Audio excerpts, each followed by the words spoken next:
This is a standing leg curl. A lot of people may argue that it's the same as a lying leg curl if you stand straight up. Sometimes I feel this one better. I just pick whichever one I'm feeling better at the time.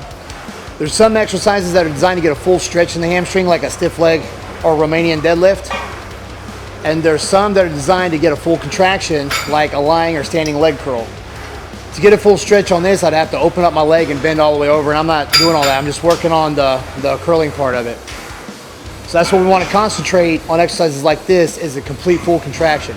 So I don't like to come up here and bend down like this, because if I'm going to do that, I'll just do a seated leg curl. Seated leg curl is set up almost the same way. I like to push the hips into the pad and try to concentrate on just the best contraction. For the best contraction, your body needs to be upright and curling, because all this posterior chain's connected.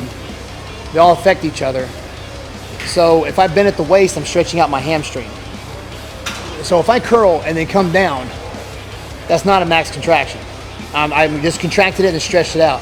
I want a full contraction, so I want my body to be upright and curling. And if you do it like that, even on the lying leg curl, if you push your body up and curl, it squeezes hard, you can feel it. But on this, to get that contraction, you push your hip into the pad, try to stay straight up. If you're bent a little bit, that's fine. Sometimes I'll bend at the waist a little bit, like this, but then I'll bring my leg back as I curl, so my body's still upright at the very end of it. Because sometimes the way these machines are designed, it's hard to brace yourself up fully.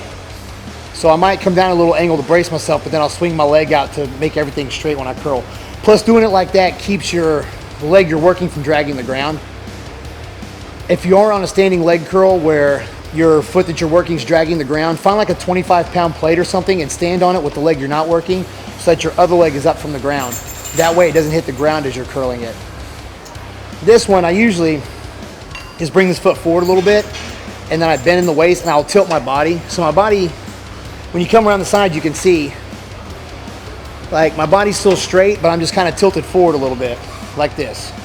That way I can come down here, full extension, and I don't really hit the ground. So I'm not down here. I push my hips in, full straight body, and then I tilt forward a little bit. So my body's still straight, but I'm tilted to where that foot doesn't hit the ground. I come up just like that. Now, whether you want your toes pointed or not, play with it, see what you like. I actually like my toes pointed on a lying leg curl, but on this, I like my heel. I like my shins flexed. So I think about just digging my heel and coming up to my butt like that. And I like this set. I like the pad set as high up here as possible without getting into the waist. So once again, even this pad's even tilted a little bit, so you can tilt your body against it. So just do that.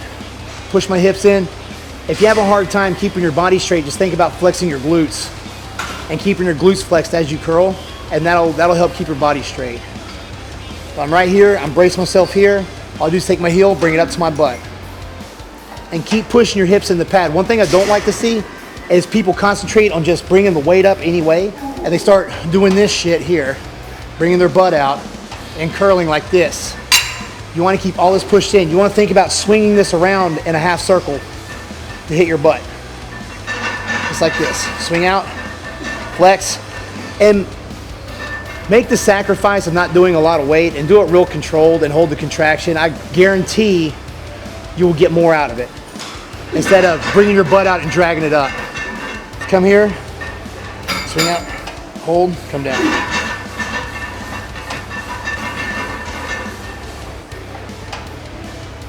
And try to bring it all the way up to your butt. As your hamstrings get tight, it's going to get really hard to do. But just try the best you can. There's a mirror over here that I look at. And you're not going to get it all the way to where your heel's touching your butt, but that's the goal of what you're trying to do. You may look in the mirror and realize you're only going halfway, and you got to lower the weight a little bit.